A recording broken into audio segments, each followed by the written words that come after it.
I was working double shifts at a local diner, saving every dollar I could for college. I had just turned 22, and while most of my friends had already graduated or were halfway through their degrees, I was still living at home with my parents, holding on to the promise I'd grown up believing in, that I had a college fund waiting for me.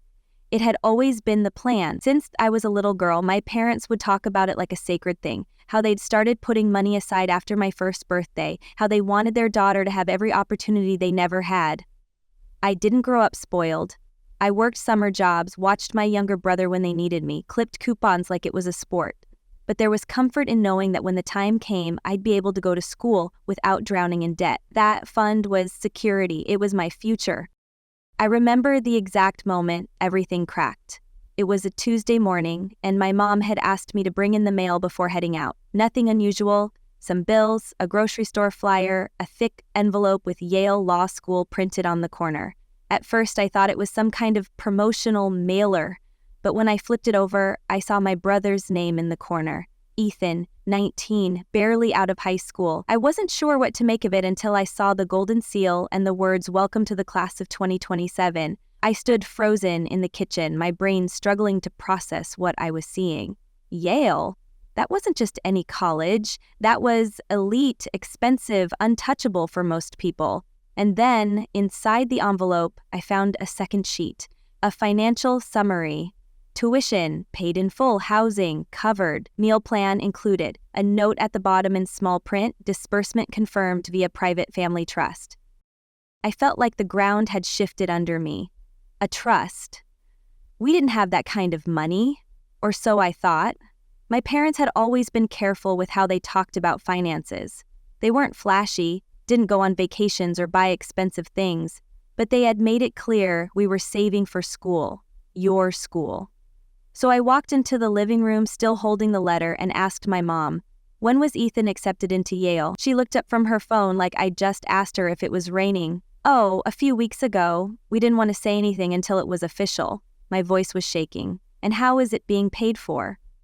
Her answer came so casually, like it was the most obvious thing in the world. "We use the college fund." I didn't speak. I couldn't. It was like being hit in the face with a brick wrapped in betrayal. "You used my college fund," she sighed, like I was being dramatic. "Sweetheart, don't act like it's the end of the world. You weren't using it. You've been working, and honestly, you don't even know what you want to study. Ethan has a plan. Law school is a real future." My chest tightened. "You told me that money was for me. You told me I'd be the first in the family to go to college." She shrugged. "Plans change. We had to make a choice. He needed it now." I didn't remember walking away. I just remember sitting in my room staring at the walls, trying to understand how years of promises could evaporate so easily. That night, when I asked my dad about it, he didn't even pretend to be sorry.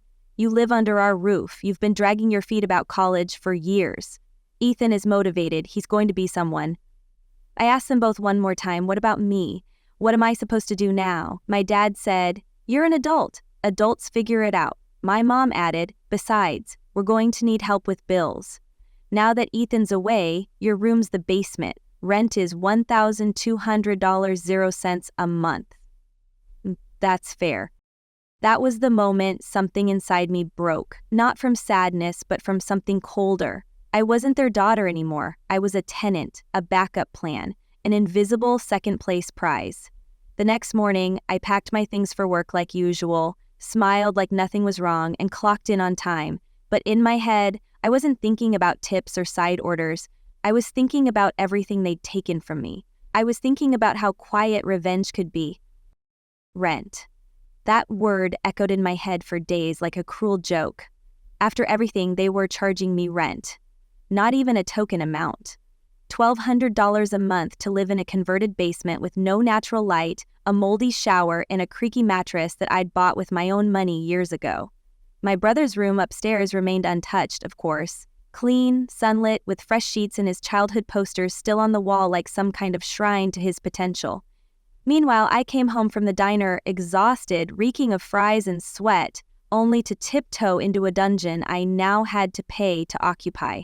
The insult wasn't just financial, it was personal. They'd made their choice and didn't even have the decency to feel guilty about it. My mom started sliding printed invoices under my door every first of the month as if she were a landlord and I some anonymous tenant late on payments. She even included a breakdown, utilities, food, water. "You're an adult now," she'd say with that same infuriating calmness, "and it's time you contribute properly."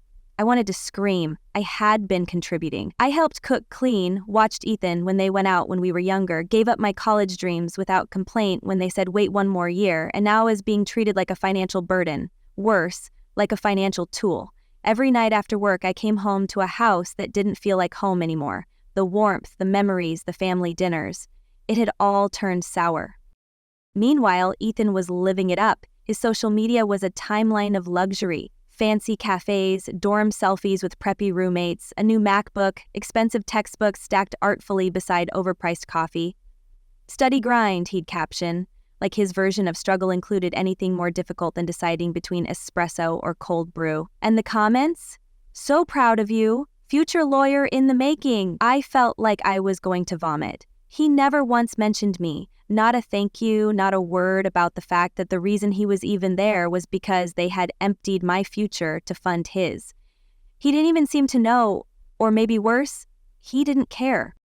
The final straw came 3 weeks into my new life as a basement tenant. My parents called a family meeting, which really just meant they wanted to talk at me while I tried to keep from blowing up. I sat at the kitchen table like I was back in high school, except this time, I wasn't grounded for missing curfew. I was being told I needed to pull more weight. My dad pushed a sheet across the table. "A second job listing. This place is hiring nights. You could do that after your shift at the diner."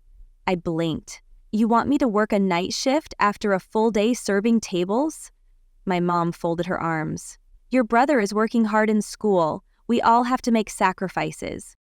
That word, sacrifices, hit like acid. I had sacrificed everything, my education, my rest, my health, and now they were asking for more, as if I was some endless supply of energy and money. That night, I went back to the basement and stared at the ceiling. I couldn't do this anymore, but I didn't have savings. I couldn't afford to move out, not with the way rent had spiked everywhere. I was trapped, and yet, I couldn't stop thinking about the college fund, about how they'd always referred to it like it was mine. About how they'd filed paperwork year after year for tax deductions, about how proud they were to tell other people they were saving for their daughter's future. Something wasn't adding up. The next morning, while my parents were out shopping, I went into the office and opened the filing cabinet. I wasn't sure what I was looking for, but I knew they weren't as careful as they thought. My hands were shaking, but I combed through years of folders, bank statements, receipts, insurance forms. Then I saw it. A document labeled 529 Plan Beneficiary. My name. The date on it? Opened when I was 3 years old. The balance? $87.42. Closed out 6 months ago. Recipient? Family disbursement, dependent student expenses. The name underneath? Ethan. I took photos of everything. Then I kept going. FAFSA forms, tax documents, and a thick envelope of college correspondence addressed to my parents, financial aid options, tax relief summaries, and one thing stood out, a FAFSA form from last year where they had listed me as non-dependent and not living in the household. That was a lie. I was literally living in their basement. My income was low enough that I could have qualified for aid myself had I applied on my own, but they had used that lie to maximize Ethan's eligibility. They had hidden me, erased me from their narrative so he could look like the only child in need of support. I sat there for a long time with the documents spread out on the floor like pieces of some awful puzzle. I wasn't just betrayed, I was strategically eliminated. They had stolen from me and then pretended I never existed in the first place. I thought about confronting them right then and there, about screaming, demanding, throwing the proof in their faces. But as the rage settled into something quieter, something colder, I realized I didn't want an apology. I didn't want excuses, I wanted results.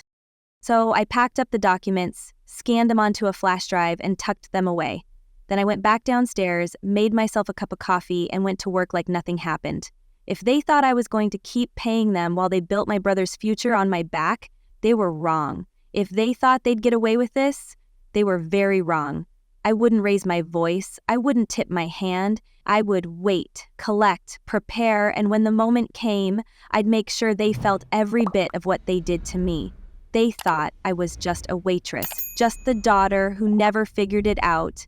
They had no idea what I was about to do. 2 weeks passed. I went to work. I paid rent. I smiled at my parents when they asked about my shifts and nodded when they mentioned how grown up I was being lately. They had no idea that every spare minute I wasn't on the clock or asleep was spent unraveling the fraud they had built their version of success on. I kept everything hidden. My flash drive, the copies of the forms, the printed screenshots of Ethan's posts bragging about law school life. I was methodical. I wasn't impulsive. Not anymore. The old me might have screamed and cried, tried to reason with them, but the version of me they created with their betrayal didn't need to explain herself. She needed to act. I started small, quiet inquiries late at night after work. I researched FAFSA violations and tax fraud. I read about financial aid applications, about how claiming dependents who were actually living with you but declared otherwise could trigger audits. I found Reddit threads, student forums, even legal blogs where people shared stories, some just rumors, others first-hand accounts, about aid being revoked, about lawsuits, about restitution. I wasn't the first person this had happened to, and I wouldn't be the last, but most of them didn't have the receipts. I did. The next step was finding out what exactly had been claimed in my name. I created an account on the FAFSA site and requested a report. It took a few days to process. In the meantime, I applied for my own financial aid, using my real information. Since I was working full-time and living at home, I technically still qualified as a dependent, but I marked myself as self-supporting based on the guidelines. After all, I was paying rent. My parents had made that abundantly clear. When the FAFSA report came back, it confirmed everything. The previous year's application had listed Ethan as the only child in the household. I was not mentioned at all. On the tax documents they had submitted with the aid forms, they had declared me as having moved out, despite claiming my rent payments on their own itemized deductions. It was sloppy. They got greedy, thinking no one would look. They thought I was too dumb, too busy wiping down diner tables and pulling night shifts to question anything. I didn't say a word to them, but I started planting seeds. "Hey, Mom," I asked casually over dinner one night. "Do you know where I can get a copy of my birth certificate? I might need it for school stuff." She blinked. "School? What school?" I shrugged, just thinking about taking some classes. I've been saving a little, figured maybe I could try again. She exchanged a glance with Dad. "That's great, honey, really. But are you sure now's the right time? You've got your work schedule, rent, it's a lot." "Yeah," I said, forcing a smile. "It's a lot. Just exploring." She got up to clear the dishes like nothing had happened, but I saw it, the flicker of unease. Because if I applied for aid, if I started moving in the direction of higher education, someone might start connecting dots. And dots were the last thing they needed right now. The following weekend, Ethan came home for a surprise visit. Apparently, he had a 3-day weekend and wanted to recharge before finals. He walked in with a designer duffel bag slung over his shoulder and a new iPhone in his hand, grinning like a golden retriever. "Guess who crushed their midterm mock trial?" he announced as he stepped into the kitchen. Mom clapped like a kid on Christmas morning. "That's my future lawyer." Dad slapped his back proudly. "That's what success looks like." I watched from the hallway, a laundry basket in my hands. He didn't even look at me until dinner when I sat down quietly across from him. "So?" I asked, keeping my voice even. "How's Yale?" "Tiring," he said, already chewing. "Competitive. Brutal. But I'm killing it." He paused, looked at me like he just remembered I existed. "You still working at the diner?" I nodded. "For now." Cool, he said with a mouthful of food. "Honestly, sometimes I miss normal jobs. The simplicity, clock in, clock out, no big responsibilities." Then he laughed like it was some shared joke we were both in on. I smiled too. It took everything I had not to reach across the table and slap him. The next morning, I sent the FAFSA report, the tax documents, and my statement with the whole story and supporting proof to the Office of Federal Student Aid, the Department of Education, and the Yale Financial Aid Office. I included Ethan's student ID and my parents' tax numbers, highlighted inconsistencies, and attached photos of me living at their address with rent receipts. I didn't sign it emotionally. No curses, no melodrama, just the truth, neatly packaged with timestamps and clarity. I got an automated acknowledgement from each place telling me they'd review the submission. That was enough. I'd done what I needed to do. Whether or not anything happened immediately wasn't the point. I'd lit the match. Now I just had to wait for the smoke. A few days later, while my parents were watching TV, Dad got a call. He stepped outside to answer it. When he came back in, his face was pale. "That was the school," he said, voice tight. "They want to verify Ethan's household status and financial support history." Mom froze. "What do you mean? We already sent everything in." He looked at her. "They got a report, a complaint." "From who?" she asked, already panicking. He didn't answer. Neither of them looked at me. They didn't have to. That night, I heard them whispering in the kitchen long after the lights were off. I heard phrases like audit, retraction, penalties, and revocation. I smiled into my pillow. Ethan left the next morning in a storm, slamming doors, yelling into his phone. Mom was crying. Dad paced like a man trying to solve a puzzle with missing pieces. But I didn't ask questions. I packed my lunch, tied my apron, and went to work. Later that week, a letter arrived in the mail. I watched from the hallway as my dad opened it. His hands shook. It was from the IRS. I didn't need to read the contents. I already knew what it was. The cracks were showing. The house wasn't burning yet, but the embers were glowing. I had more moves, but I didn't need them now. I'd made my point. And I wasn't finished. Not even close. They thought they'd erased me from their picture, but I was back, and I wasn't just in the frame. I was behind the lens. By the time the second letter from the IRS arrived, my parents were no longer pretending everything was fine. Dad stopped sitting with me at dinner. Mom avoided eye contact altogether. The cheerful background hum of our house, the sitcoms in the evening, the mindless chatter about weather and errands was gone, replaced by long silences and whispered phone calls behind closed doors. I didn't ask questions. I didn't make comments. I didn't even smile anymore when they looked at me with suspicion and fear. I had become invisible in a house that once pretended to value me. A ghost of a daughter turned silent executioner. But I wasn't done. Not yet. Because damage was being done, sure, but not the kind that left scars. Not the kind they'd remember forever. I wanted the kind of blow that didn't just punish, it wanted consequence. Ethan's reaction had been more dramatic than I expected. When he stormed out, he left a voicemail on my phone that started with, "What the hell did you do?" and ended with a threat to ruin my life. I didn't delete it. I saved it, just in case. He followed up a few days later with a flurry of text. One read, "You're so bitter it's pathetic." Another, "You think this makes you smart? You're just jealous." The irony of being called jealous by someone who had lived his entire adult life on the back of a stolen opportunity was almost funny. Almost. But all it did was fuel me further. His messages made something inside me shift. Away from pain, away from regret, and towards something far more dangerous. Clarity.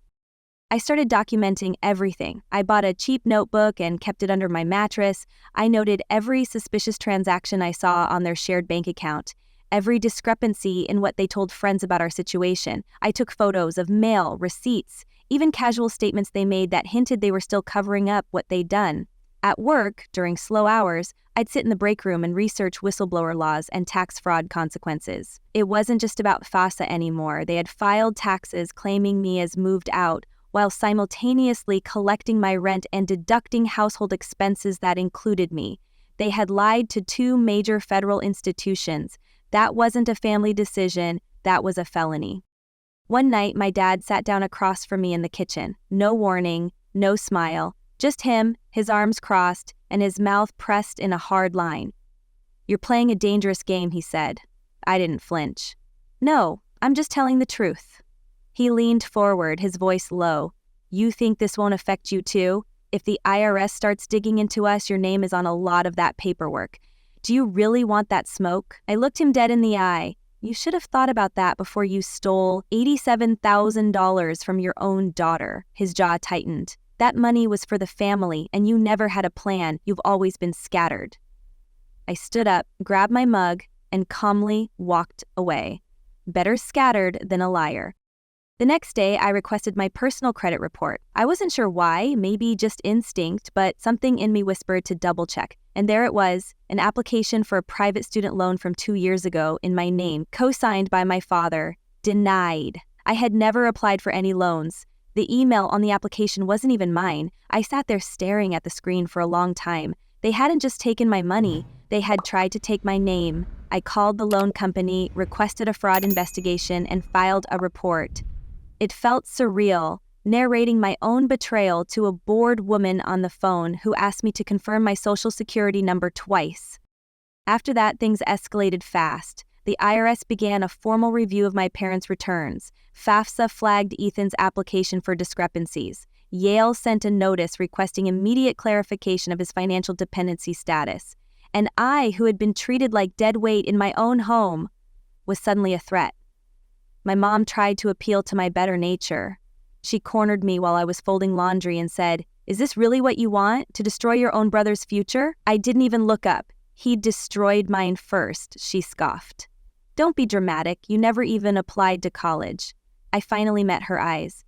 "Because I was told to wait, because you said the money was there, because I trusted you." She threw up her hands, walked away, muttering something about how ungrateful I was. That was the theme now. Ungrateful, disloyal, bitter. Not once did they say the word I really wanted to hear: wrong. They never admitted to being wrong, they just danced around it with justifications, as if betrayal was reasonable when wrapped in family obligation.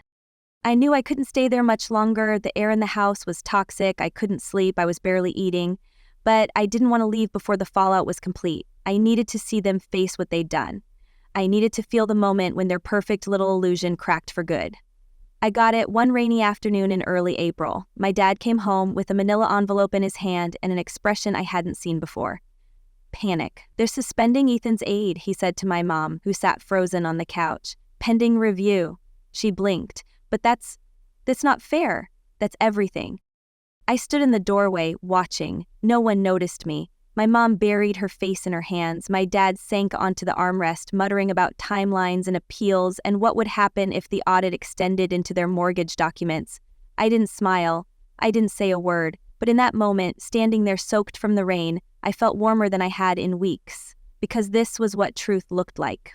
Messy, inconvenient, unforgiving, and finally, inescapable.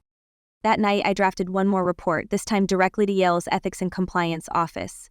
I laid out the full story, attached documents, screenshots, and a statement. I explained that I wasn't looking for revenge. I was seeking accountability. I wrote it like a case file, not a cry for help. I didn't beg, I didn't plead. I simply presented the evidence and let it speak for itself.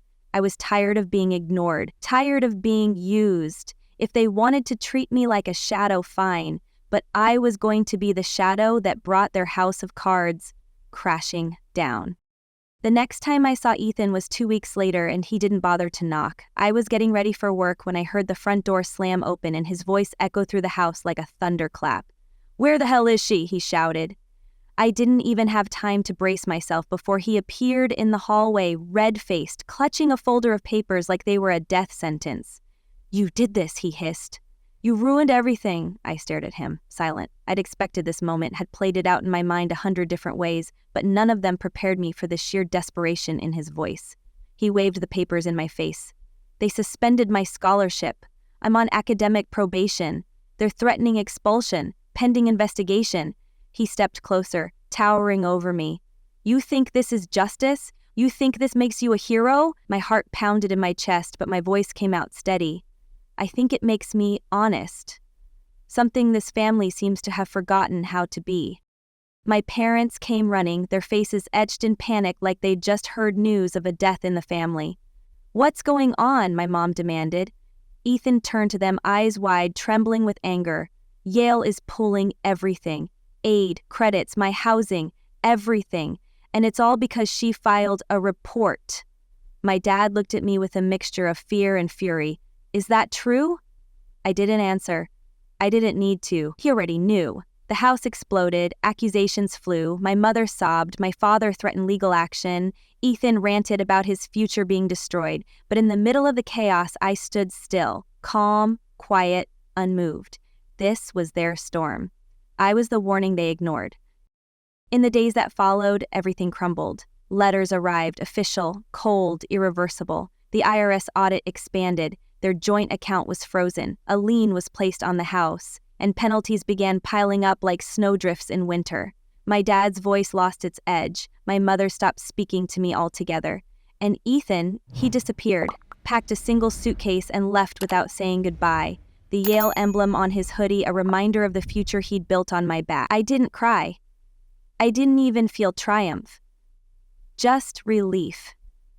The weight was lifting, finally, after years of being crushed beneath it.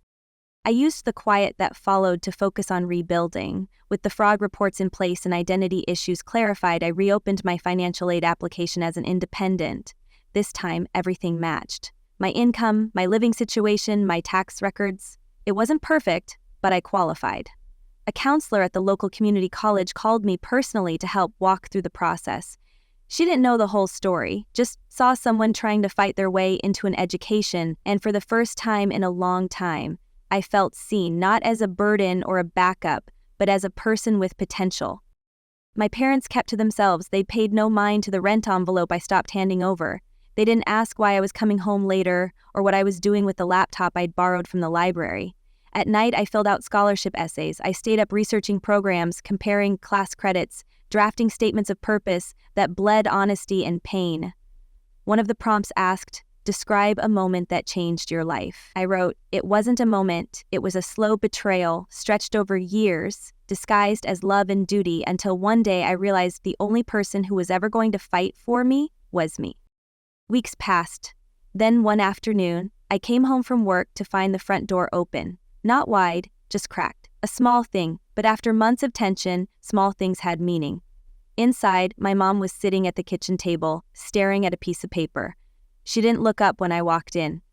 "They're selling the house," she said quietly. "We can't keep up with the penalties. Your father's been trying to negotiate," but her voice trailed off. I stood there, unsure whether to feel sorry or satisfied. She finally looked at me. "You think you won, don't you?" I shook my head. "No, I think the truth finally caught up." She scoffed, eyes glassy with tears. "You're cruel." I took a breath. "No, I was just tired of being used." The house went on the market within a month. The listing popped up one morning on a local real estate app, and I stared at the photos like I was looking at a stranger's home. The walls I'd grown up in, the backyard where I used to read, the basement I'd paid rent to sleep in, all stripped of meaning. Just property now. Inventory. By then, I'd already been accepted to 2 colleges, one local, one out of state. I chose the one farthest away. It wasn't the most prestigious or the most expensive, but it was mine. My choice. My future, funded not by charity or handouts, but by my own voice. By reclaiming the one they'd tried to silence. Before I left, my dad pulled me aside. His tone was different this time. Defeated. Deflated. "I don't expect forgiveness," he said, "but I want you to know, it wasn't personal." I looked at him, amazed by the audacity. "You stole my future and handed it to someone else. It was absolutely personal." He lowered his head. "We thought we were doing what was best for the family." I nodded slowly. "Then I guess you didn't realize I was part of the family too." I walked away before he could respond. I left the house with one suitcase, one backpack, and one acceptance letter. No dramatic farewell, no hugs, no promises to visit, just a quiet exit from a place that never truly valued me. On the bus ride to my new city, I stared out the window at a world I was finally stepping into, not as someone's afterthought, but as my own beginning. I had no safety net, no trust fund, no applause waiting for me at the other end, but I had something they never gave me. The power to choose for myself, and that more than anything was worth every piece of the life I'd left behind. College wasn't glamorous, it wasn't the picture-perfect fantasy I used to have when I was a teenager. My dorm room was small, shared with a girl who played ukulele at all hours and thought incense solved everything. I worked nights at a nearby cafe, pored over textbooks during my breaks, and lived on instant noodles for longer than I'll ever admit. But for the first time in my life, I was building something that was mine. There were no parents managing my schedule, no brother overshadowing every inch of my progress, no landlord mother slipping bills under my door. It was just me, my borrowed books, my secondhand laptop, and a stubborn refusal to ever be owned by anyone again. And that felt like freedom. Classes were tough. My brain, long dulled by routine and survival, had to stretch itself again, and it was painful in the beginning. I was surrounded by kids several years younger than me, many of whom came from well-supported families, whose biggest problems were midterm anxiety or roommate drama. I kept my head down. I didn't go to parties. I didn't waste time trying to fit in. I was there with purpose. Every grade I earned was a middle finger to the people who once told me I wasn't serious enough for higher education.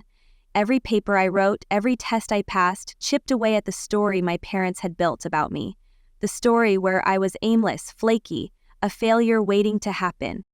I didn't hear from them for months. There were no calls, no texts, no attempts at reconciliation. They didn't know where I was living or how I was surviving, and I preferred it that way. But one afternoon, I came back to the dorm to find a letter waiting in my mailbox. A real letter, in my mother's handwriting. I took it upstairs, stared at it for a long time, then opened it. It wasn't an apology, not exactly. She wrote about how hard things had gotten, how they had to move into a smaller rental home after the foreclosure, how Dad's hours had been cut and Ethan was back living with them, trying to regroup after being unfairly targeted by Yale. She said she wasn't blaming me, but hoped I could understand how everything had spiraled. The letter ended with a single line, "I hope you're doing okay. We think about you." I didn't respond, not because I didn't care, but because I had finally learned the difference between guilt and responsibility. What happened to them wasn't my fault. They made choices, selfish, entitled, cruel choices, and the consequences that followed belonged to them. For years, I'd been made to feel like my existence was a burden, like I should be grateful for every crumb of attention or support. But here, in this cramped dorm with peeling paint and an overworked radiator, I was thriving in ways I never had in that house. I didn't owe them anything. Word got around back home, apparently. A friend from high school messaged me to say she'd heard my parents were telling people I'd cut them off and refused to help when they lost everything. That part stung, not because it wasn't true, but because it showed how little they'd learned. Still, I said nothing. Let them spin whatever story they needed to soften the embarrassment. I was done defending myself to people who'd never cared to understand me in the first place. But karma, as always, has a way of finishing what you start. A few weeks after that letter, I got an email from a reporter for a small education fecal outlet. She had been tipped off, anonymously she claimed, about a growing number of cases where families had manipulated FAFSA forms and tax records to benefit one child at the expense of another. My name had come up in a thread. She asked if I'd be willing to talk. At first, I hesitated. I didn't want attention. I didn't want pity. But the more I thought about it, the more I realized how many students out there were just like me, overlooked, silenced, sacrificed for the golden child while being told to stay quiet and be supportive. So I agreed. We spoke for over an hour. I told her everything, with names changed where needed. I showed her documents, timelines, receipts. She was careful, respectful, and promised to keep my identity private. The article went live 2 weeks later. It was titled "The Invisible Sibling: When Families Bet Everything on One Child and Lose."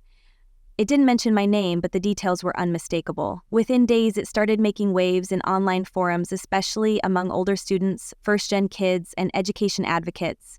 A few more outlets picked it up, my inbox filled with messages from strangers, some thanking me, others sharing their own stories of being cast aside so their siblings could shine. It became more than my story. It became a mirror held up to a system that had quietly enabled this kind of betrayal for decades. That article ended up being the thing that changed everything. A foundation that supported low-income, non-traditional students reached out. They offered me a partial scholarship and access to a mentorship program. Then came a university administrator who had read the piece and invited me to speak at a student panel about financial aid equity. Suddenly, doors were opening that had been slammed shut for so long I'd forgotten what hope even felt like. But this time, they were opening because of who I was, not who I was related to. Ethan tried to contact me once after the article went live. He messaged me through a burner account. His message was short, bitter, and entirely on brand. "Congrats on your 15 minutes, hope it was worth it." I didn't reply. He still thought this was about attention. He still hadn't learned a thing. But I had. I had learned that revenge doesn't always look like a dramatic confrontation or a single moment of payback. Sometimes it's a slow, quiet rebuild of the life they tried to destroy. Sometimes it's a headline that reminds them they don't control the narrative anymore. Sometimes it's waking up every day with nothing to prove to anyone and succeeding anyway. By the end of the year, I had straight A's, a new campus job in the writing center, and an offer to transfer to a 4-year university with nearly full financial support. I moved into a small off-campus apartment with 2 roommates who didn't ask questions when I said I didn't talk to my family. I bought a corkboard and pinned my scholarship letter to it, right above the printout of that first FAFSA report, the one where they pretended I didn't live in their house. I kept it as a reminder not of the pain, but of the beginning, of the exact moment I decided I would never again wait for someone else to choose my future. I didn't look back, not because I was running from my past, but because I was finally walking towards something better, something real, something mine. The past hadn't broken me, it had sharpened me. And I wasn't done yet, not even close. The final semester of community college came and went in a blur of exams, late-night essays, and quiet victories that didn't require an audience. When I walked across the stage during the graduation ceremony, there were no banners, no family in the crowd waving signs or shouting my name. My parents weren't there, Ethan wasn't there. No one from my old life came. But as I stood on that stage in a borrowed cap and gown, holding a diploma with my name on it, I felt something far better than applause. Peace. Not the kind you're handed, but the kind you earn, one exhausting step at a time. After the ceremony, I walked alone to a nearby diner and treated myself to a real meal. I sat in a booth by the window, sipping coffee and watching families laugh and pose for pictures on the sidewalk outside. I didn't envy them. Their stories were not mine, and that was okay. I had stopped needing what I would never receive from the people who had once shared my roof but never truly seen me.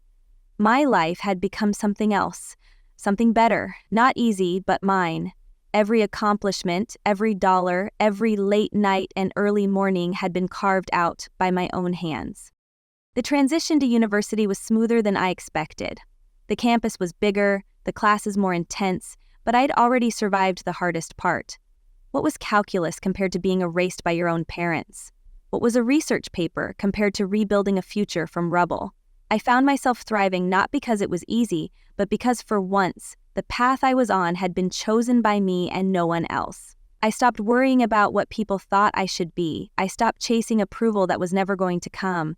I studied literature, something I'd always loved but never thought I'd had the right to pursue, and I wrote pages and pages of fiction and essays and stories that stitched together all the broken pieces into something whole.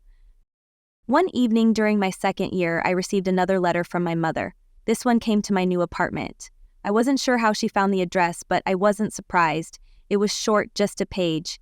She said she'd read the article again, the one that had gone semi-viral months ago, and that it had made her cry this time. She wrote that she understood now that she and my father had been wrong, that they had let fear and favoritism and tradition blind them. She didn't ask for forgiveness. She just wrote that if I ever wanted to talk, she'd be waiting. There was a number at the bottom. A new one. I folded the letter and placed it in a drawer. I didn't feel angry. I didn't feel obligated. I felt nothing. And that nothing felt powerful. Because for the first time in my life, I wasn't walking around with a gaping hole in my chest, waiting to be filled by people who had proven, over and over again, that they didn't know how to love me properly. I had made peace with the silence. I didn't need closure from them. I had already given it to myself.